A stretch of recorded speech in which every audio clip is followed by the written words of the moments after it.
Welcome back. I have a dream written by Martin Luther King. इससे पहले हमने इसका जो लेखक है मार्टिन लूथर किंग, उनके बारे में जाना और इस चैप्टर के बारे में भी हमने इंट्रोडक्शन लिया। So now we are going to start I have a dream.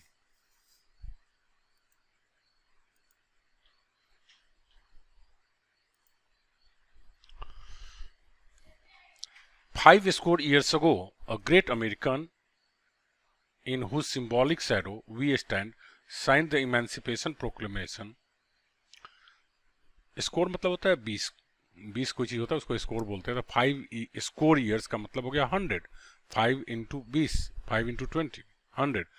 तो 100 साल पहले एक महान अमेरिकन, जिसके प्रतीकात्मक छाया में हम लोग खड़े हैं, एक घोषणा पत्र पे साइन किया। वो घोषणा पत्र था मुक्ति का।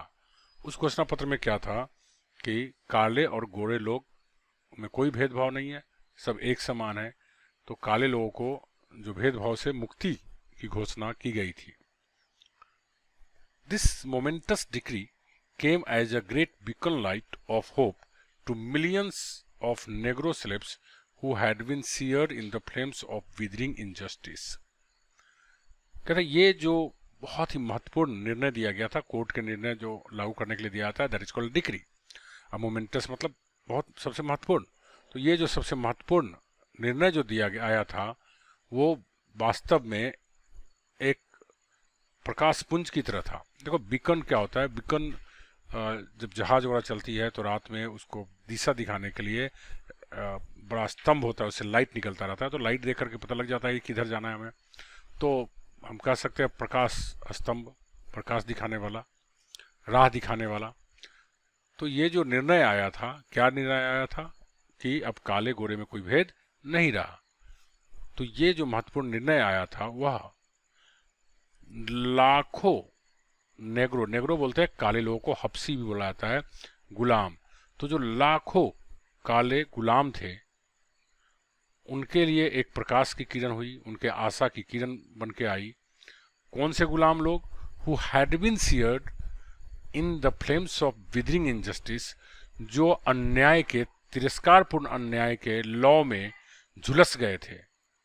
तो जिन लोगों के साथ बहुत अन्याय किया जा रहा था, जो लोग बड़ी क्रूरता झेला था, वैसे गुलाम काले लोगों के लिए यह घोषणा एक प्रकाश की, एक आशा की किरण के रूप में आई। It came as a joyous daybreak to end the long night of captivity. जब ये घोषणा हुई तो ऐसे लगा जैसे कि मानो कि एक लंबी रात की एक कैद थी, और उस लंबी रात की कैद से सुबह हुई हो, दिन निकला हो, और वो एक खुशी भरा दिन आ गया हो। But 100 years later, लेकिन 100 साल बाद, we must face the tragic fact that Negro is still not free. Tragic मतलब दुखद, फैक्ट मतलब तथ्य। कहते 100, लेकिन 100 साल बाद आज हमें ये मानना पड़ेगा, यह दुखद तथ्य, दुखद सत्य है, ये मानना होगा कि नेग्रो आज भी स्वतंत्र नहीं है। 100 years later, the life of the Negro is still sadly crippled by the manacles of segregation and chains of discrimination. 100 साल बाद भी ये काले लोगों की जिंदगी जो है बड़ी दुखद तरीके से पंगु बना हुआ है, अलगाव एवं भेदभाव के जंजीर में बंद करके। कहता है कि ये भेदभाव, अलगाव का जो जंजीर है, मैनक्कल्स है, जंजीर है, उससे, उसकी बंधे होने की वजह से बड़ी दुखद तरीके से पंगु बन गया, क्रिपल्ड हो गया है। क्रिपल्ड हो जाना मतलब होता है पंगु बन जाना, अपंग बन जाना, और मैनक्कल्स मतलब जंजीर। सेग्रेगेशन मीन्स अलगाव, एंड डिस्क्रिमिनेशन मतलब भेद भाव। तो कहते ये भेदभाव और अलगाव के जो चेन है, जंजीर है, उसकी वजह से जो अपंग हो गया हुआ है नेग्रो, आज 100 साल बाद भी वैसा ही है। 100 years later, 100 साल बाद, the Negro lives on a lonely island of poverty in the midst of a vast ocean of material prosperity. कहते हैं कि आज भी काले लोग भौतिक समृद्धि के विशाल समुद्र के बीच में गरीबी के एक टापू पे अकेले जी रहे हैं। देखिए भाषा की कितनी सुंदर सुंदर भाषा है यहाँ पे। कहते इन द मिस्ट ऑफ के बीच, भास्ट मीन्स विशाल, ओशियन मतलब समुद्र, ऑफ मटेरियल मतलब भौतिक, प्रोस्पेरिटी मतलब समृद्धि। तो कहते हैं कि भौतिक समृद्धि के विशाल समुद्र के बीच में, मतलब ये हुआ कि अमेरिका में सब लोग समृद्ध है, गोरे लोग सब लोग समृद्ध है, उस बीच में काले लोग जो है वो गरीबी झेल रहे हैं। और ऐसे लग रहा है जैसे कि इस समृद्धि के बीच में एक टापू पे काले लोग गरीबी के दंश झेल रहे हैं। 100 years later, 100 साल बाद, the Negro is still languishing in the corners of American society and finds himself an exile in his own land. कहते 100 साल बाद काले लोग आज भी अपने आप को दुर्बल,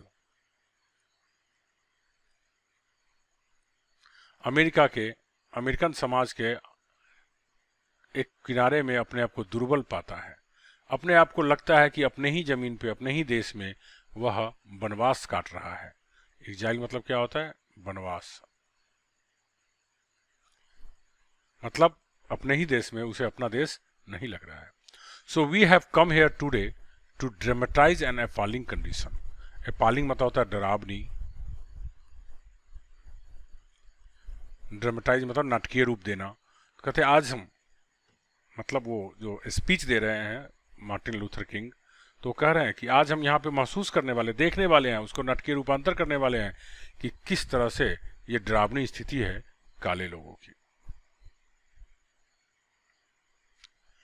it is obvious today, obvious मतलब होता है स्पष्ट। इट इज ऑब्वियस टुडे, आज स्पष्ट है, that America has defaulted on this promissory note in so far as her citizens of colour are concerned. कहते हैं कि यह एकदम स्पष्ट, एकदम साफ हो गया है कि अमेरिका ने आज से 100 साल पहले एक जो वचन पत्र दिया था, प्रोमिसरी नोट मतलब होता है उसमें वचन दिया रहता है, एक वादा किया हुआ नोट था। क्या वादा किया था? इमेंसिपेशन का जो प्रोक्लेमेशन था, मतलब मुक्ति की जो घोषणा थी, वो जो वादा किया था किस चीज के बारे में? In so far as her citizens of colour are concern, जहां तक वहां के नागरिकों के रंग का सवाल है, उसके मामले में जो उन्होंने वादा किया था उस पे डिफॉल्टेड हो गया है। मतलब क्या? पूरा नहीं कर पाया है, अपना वादा पूरा नहीं कर पाया है। ठीक है, तो अमेरिका क्या हो गया? डिफॉल्टेड हो गया। मतलब कहा था कि भेदभाव खत्म हो जाएगा, लेकिन वह अपने वादे पे खरा नहीं उतरा है। Instead of honouring this sacred obligation, sacred means पवित्र, ऑब्लिगेशन मीन्स कर्तव्य। कहते हैं कि इस पवित्र कर्तव्य को सम्मान देने के बजाय, इंस्टीट्यूट ऑफ मतलब के बजाय, ऑनरिंग मतलब सम्मान, तो कहते हैं यह जो पवित्र कर्तव्य है, क्या पवित्र कर्तव्य है? कि काले लोगों को भी समान अधिकार दे, काले लोगों को अलगाव भेद इस सब से मुक्त कर दे। तो कहते हैं कि ये जो पवित्र कर्तव्य है इसको सम्मान देना चाहिए। तो सम्मान देने के बजाय America has given the Negro people a bad cheque which has come back marked insufficient funds। तो कहते सम्मान देने के बजाय क्या किया है? अमेरिका ने काले लोगों को एक ऐसा चेक दिया है, मतलब चेक जानते हैं जहां से पैसा निकालते हैं, तो ऐसा चेक दिया है जिस चेक को जब ले गया जाए बैंक में, मतलब क्या कि जो अधिकार दे दिया गया, जब उसको अधिकार मांगने की बारी आई तो क्या कहा गया कि नहीं मिल सकता है। मतलब देखो लैंग्वेज की ब्यूटी, यहाँ पे एक मेटाफोरिक लैंग्वेज यूज किया गया है कि which has come back marked insufficient funds. होता क्या है कि आप बैंक में कोई चेक लेकर जाओगे, जिसके अकाउंट में से पैसे निकालना है, अगर उसके अकाउंट में पैसे उतने नहीं है जितने की चेक पे लिखा हुआ है, तो बैंकर्स क्या करेगा, उस चेक पे लिख देता है इनसफिशिएंट फंड, मतलब कि इतने पैसे इस अकाउंट में नहीं है। तो देखिए इस बात को काले लोगों के अधिकार से जोड़ करके कैसे कहा गया है, भाषा की सुंदरता यहाँ फिर से झलकती है। कहता है अमेरिका ने काले लोगों को एक ऐसा खराब चेक दिया है कि जब उस चेक को भुनाने की बात आती है, जब कैश करने की बात आती है, तो कहा जाता है कि पैसे नहीं है। अर्थात जब काले लोगों को कहने के लिए तो कह दिया गया कि भाई आपको मुक्ति कर दिया गया है, अब काले गोरे में कोई भेद नहीं है, लेकिन जब वो अपने अधिकार लेने जाते हैं तो उन्हें अधिकार नहीं दिया जाता है। But we refuse to believe that the bank of justice is bankrupt. Bankrupt मतलब होता है दिवालिया, दिवालिया, बैंक्रप्ट। कहते हैं लेकिन हम इस बात को मानने से इनकार करते हैं कि न्याय का जो बैंक है वो दिवालिया हो गया है। मतलब अगर ये कहे कि उनके पास नहीं है, मतलब वो लोग नहीं दे सकते हैं हमें, तो इस बात को हम मानने के लिए तैयार नहीं है। We refuse to believe that there are insufficient funds in the great vaults of opportunity of the nation। कहते हम इस बात को भी विश्वास करने से मना करते हैं, इनकार करते हैं कि जो राष्ट्र के खजाने में जो महान खजाना है, इसमें अपर्याप्त रकम है, इस बात को मानने के लिए हम तैयार नहीं है। कहने का मतलब क्या, इस राष्ट्र में के जो खजाना है, इस राष्ट्र के जो लोग हैं, वो ये कहे कि हम आपको अधिकार नहीं दे सकते हैं या हमारे पास में नहीं अधिकार देना, तो हम इस बात को मानने के लिए तैयार नहीं है। So we have come to cash this cheque, a cheque that will give us upon demand the riches of freedom and the society of justice. कहते हैं कि हम लोग आ गए हैं अब इस चेक को कैश करवाने के लिए। मतलब क्या, हमें जो अधिकार दिया गया था आज से 100 साल पहले, उस अधिकार को लेने के लिए हम आ गए हैं। मतलब हम चेक लेकर के आ गए बैंक में, भैया वो कैश दो। कहते ये कैश जब मिल जाएगा, ये चेक हमें क्या करेगा, हमें यह a cheque that will give us upon demand the riches of freedom. यह चेक हमें हमारी जो डिमांड की गई थी, हमारी जो मांग थी आज़ादी की और न्यायिक सुरक्षा की, वो हमें प्रदान करेगा। We have also come to this hallowed spot to remind America of the fierce urgency of now। hallowed मतलब होता है पवित्र। कहते हैं कि अब हम लोग एक पवित्र स्थल पे आ गए, हम लोग अब इस स्थल पे आ गए हैं कि अमेरिका को हम एक याद दिलाते हैं कि फियर्स मतलब होता है खूंखार, खूंखार, घोर, अर्जेंसी ऑफ नाउ, क्योंकि अब एकदम अनिवार्य कंडीशन आ गया है, एकदम अर्जेंट कंडीशन आ गया है। अब इसको और टाला नहीं जा सकता है। किस बात को नहीं टाला जा सकता है कि काले लोग का जो अधिकार है उसको दे दिया जाए। This is no time to engage in the luxury of cooling off or to take the tranquillising drug of gradualism. कहते हैं कि अब समय नहीं है कि बातों को ठंडा करने की विलासिता में शामिल हुआ जाए, या यहाँ देखो लैंग्वेज, इंगेज मतलब शामिल होना, लग्जरी मतलब विलासिता, कूलिंग ऑफ मतलब ठंडा करना, या टू टेक द ट्रैंक्विलाइजिंग, ट्रैंक्विलाइजिंग मतलब होता है शांत करने वाला, ग्रेजुअलिज्म मतलब होता है धीरे धीरे। कहता है कि अब वो समय नहीं रहा कि ये अधिकार धीरे धीरे मिल जाएगा। ये बात कह करके जो शांत करने वाली दवा दे देता है ये लोग, गोरे लोग काले लोगों को, कि चिंता मत करो धीरे धीरे सब कुछ मिल जाएगा। कहते अब वो समय गया, अब हम उससे शांत नहीं होने वाले हैं। Now is the time to rise from the dark and desolate valley of segregation to the sunlit path of racial justice. कह कि अब समय आ गया है कि हम उठे, अंधेरा से उठे, अलगाव के निर्जर, डिसोलेट मतलब निर्जर, अकेला, अलगाव के वैली मतलब घाटी, अलगाव के जो निर्जर घाटी है, ये अंधेरा से भरा हुआ है, उससे ऊपर उठे और चले हम किधर, to the sunlit path of racial justice, और उस प्रकाशमय रास्ते पे चले जहां नस्लीय न्याय होता है, जहां पे रंग भेद नहीं होता है, बट सब लोगों के साथ न्याय होता है। Now is the time to lift our nation from the quicksands of racial injustice to the solid rock of brotherhood. Quicksands होता है दलदल नुमा, दलदली जगह, खास करके जो बालू का बना हो, ठीक है। तो कहते अब समय आ गया है कि हम अपने राष्ट्र को नस्लीय अन्याय के दलदल से ऊपर उठाए और भाईचारा के ठोस पत्थर पे रखे।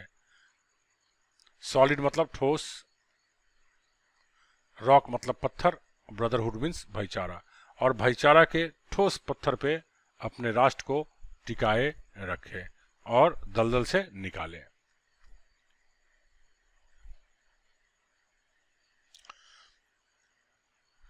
It would be fatal for the nation to overlook the urgency of the movement and to underestimate the determination of the Negro. Fatal means होता है घातक। कहता है ये राष्ट्र के लिए घातक होगा कि ओवरलुक करना मतलब नजरअंदाज करना।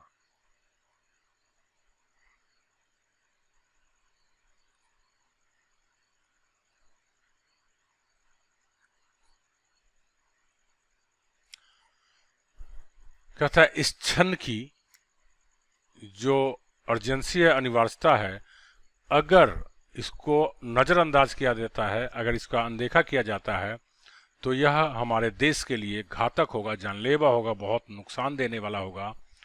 And to underestimate the discrimination of the Negro, और ये जो भेद हो रहा है काले लोगों के प्रति, इसको भी अगर कम आंका जाए तो ये भी बहुत नुकसानदेह होगा। अंडर एस्टिमेट करना मतलब कम आंकना। This sweltering summer of the Negroes legitimate discontent will not pass until there is an invigorating autumn of freedom and equality. Sweltering means तपती, गर्मी के कारण तपती हुई।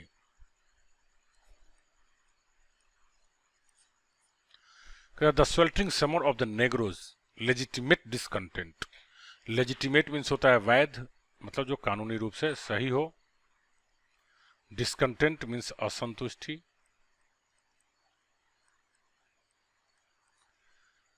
कहता है क्या, ये काले लोगों की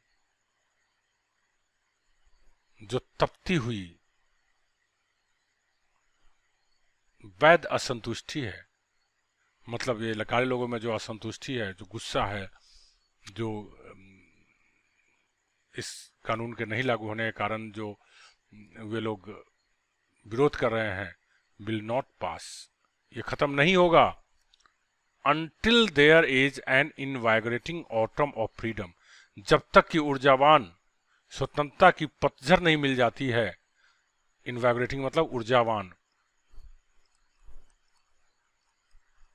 ऑटम मीन्स पतझड़,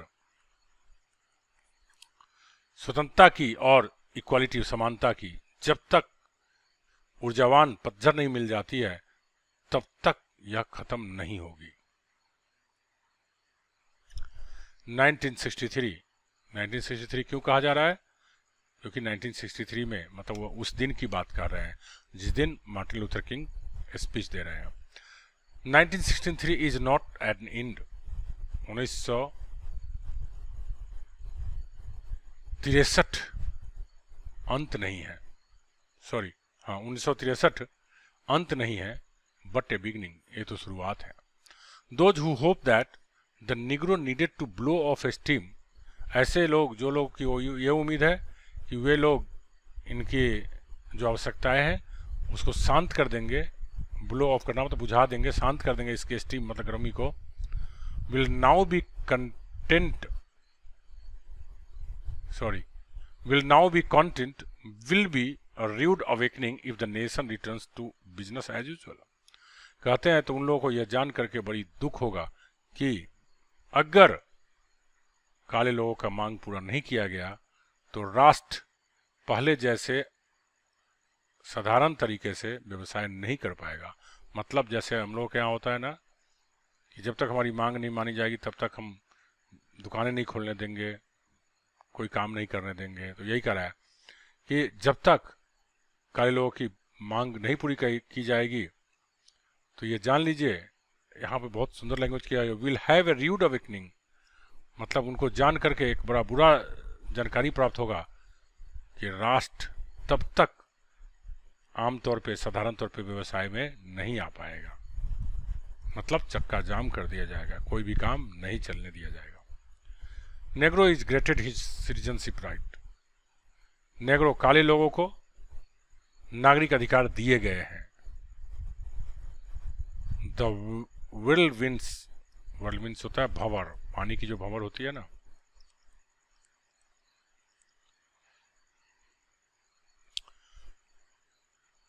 ऑफ रिवोल्ट, रिवोल्ट मतलब होता है विद्रोह, शेक मतलब हिलाना, फाउंडेशन मतलब नींव, इमर्जेज मतलब उभर कर आना।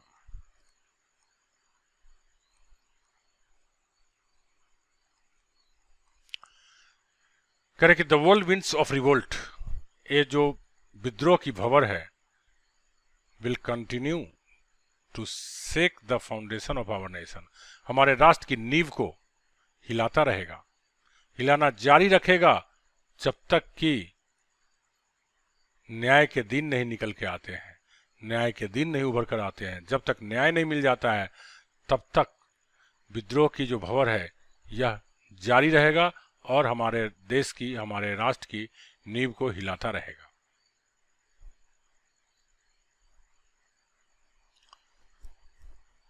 But there is something that I must say to my people who stand on the warm threshold which leads into the palace of justice।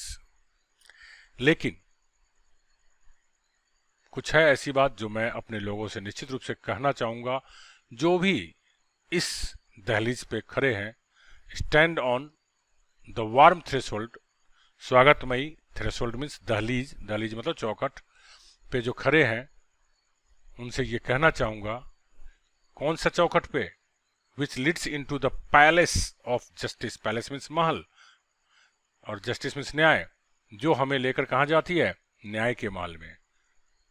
मतलब क्या, मार्टिन लूथर किंग कहते हैं कि आज यहाँ पे सभा में जितने भी लोग उपस्थित हैं, हम सब लोग किस लिए उपस्थित है, ताकि हम लोगों को न्याय मिले।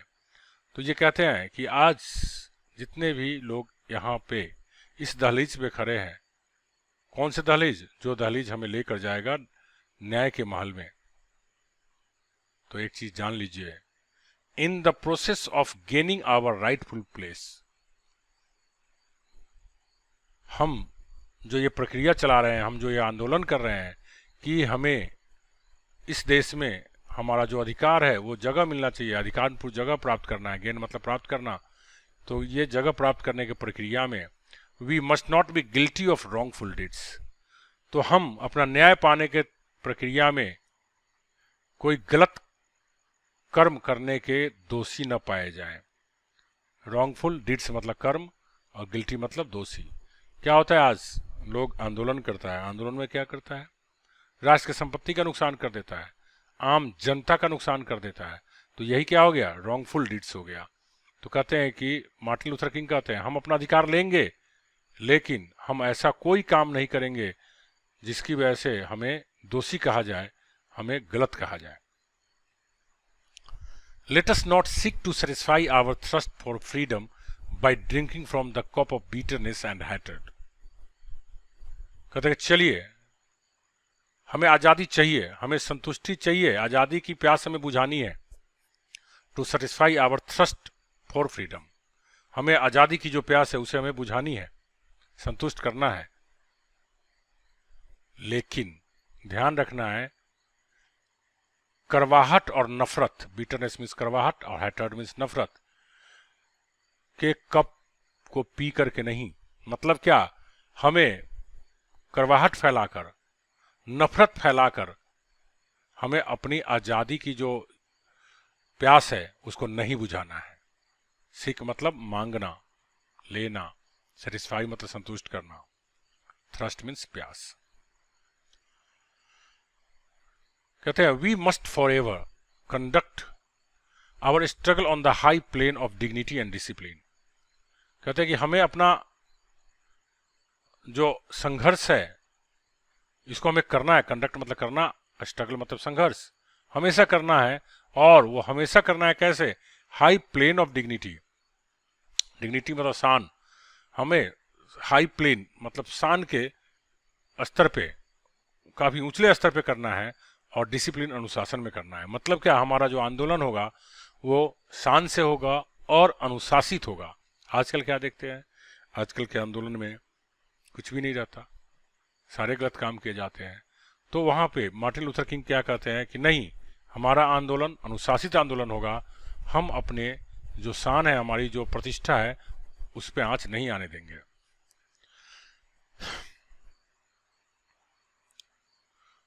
We must not allow our creative protest to degenerate into physical violence. हम कभी भी हमारा जो रचनात्मक विरोध है, क्रिएटिव मतलब रचनात्मक, प्रोटेस्ट मतलब विरोध, हमारा जो रचनात्मक विरोध है, कभी हम नहीं चाहेंगे कि वह खराब होकर हिंसा में बदल जाए, फिजिकल हिंसा में बदल जाए। डिजेनरेट मतलब तो पतित हो जाना, खराब हो जाना। तो कहते हैं कि हम नहीं चाहेंगे कि हमारा जो रचनात्मक विरोध है यह कभी भी हिंसा में तब्दील हो जाए और इससे किसी को नुकसान हो। Again and again we must rise to the majestic heights of meeting physical force with soul force. बार बार हमें उठना है उस वैभवशाली ऊंचाई पर जहां जाकर हमारा शारीरिक बल आत्मीय बल से मेल खा जाता है। द मार्वेलस न्यू मिलिटेंसी, ये जो अनोखा तरीके का, मार्वेलस मतलब होता है अनोखा, सबसे हटकर, और मिलिटेंसी मतलब आतंकवाद। कहता है ये जो अनोखा तरीके का जो एक आतंकवाद है, which has engulfed the Negro community, must not lead us to distrust all white people, for many of our white people, for many of our white brothers, as evidenced by their presence here today, we have come to realize that their destiny is tied up with our destiny, and therefore, and their freedom is inextricably bound to our freedom. We cannot walk alone. पहले word कर लेते हैं। Engulf मतलब समाहित कर लेना, निगल लेना।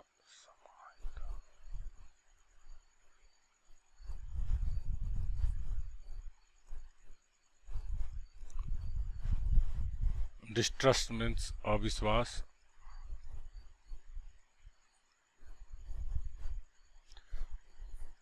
एविडेंस्ड मतलब प्रमाण के रूप में होना।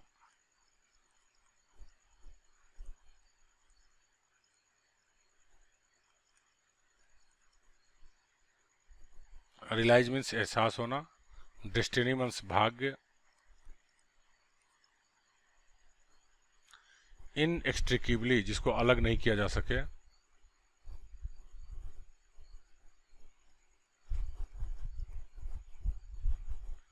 जिसे अलग नहीं किया जा सके।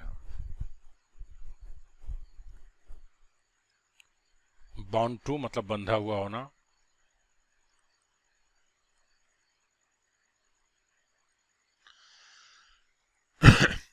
चलिए, तो कहते हैं कि आज नेग्रो कम्युनिटी को जो एक अनोखे तरीके का आतंकवाद ने पूरा समाहित कर लिया है, निगल लिए हुआ है, must not lead us to distrust. इसकी वजह से एक चीज हमेशा ध्यान रखना है कि सभी गोरे लोगों पे अविश्वास नहीं पैदा कर लेना है। मतलब काले लोगों के साथ भेद होता है, इसकी वजह से सारे गोरे लोग ऐसे बुरे नहीं है। तो हमें ऐसा कुछ नहीं करना है कि हम ऐसा करें कि सारे गोरे लोग जो है हम पर अविश्वास करने लग जाए, क्योंकि सारे गोरे लोग बुरे नहीं है। क्यों? For many of our white people, क्योंकि हमारे बहुत सारे गोरे लोग, for many of our white brothers, हमारे बहुत सारे गोरे भाई, as evidenced by their presence here, साक्ष्य के रूप में यहाँ उपस्थित है उस 1963 में, जो लिंकन मेमोरियल है हॉल है वहाँ पे जो ये मार्टिन लूथर किंग काले लोगों के प्रति जो भाषण दे रहे थे, उस सभा में गोरे लोग भी उपस्थित थे। तो इसी बात पे उन्होंने कहा कि उनकी उपस्थिति, उनकी प्रेजेंस यह दर्शाता है, क्या दर्शाता है, हैव कम टू रियलाइज, कि उन लोगों को इस बात का एहसास हो गया है दैट कि their destiny is tied up with our destiny, कि उनका भाग्य टाइड अप, बंधा हुआ है हमारे भाग्य से, मतलब काले और गोरे लोग दोनों का भाग्य जुड़ा हुआ है। And their freedom is inextricably bound to our freedom, उनकी आज़ादी अटूट रूप से हमारी आज़ादी से जुड़ी हुई है। मतलब क्या, अगर हम आज़ाद नहीं है, अगर वो समझते हैं कि हम आज़ाद है, तो ऐसा नहीं है। मतलब हम दोनों की आज़ादी एक दूसरे से जुड़ी हुई है। We cannot walk alone, हम अकेले नहीं चल सकते हैं। That's all, thank you very much. बाकी नेक्स्ट वीडियो में।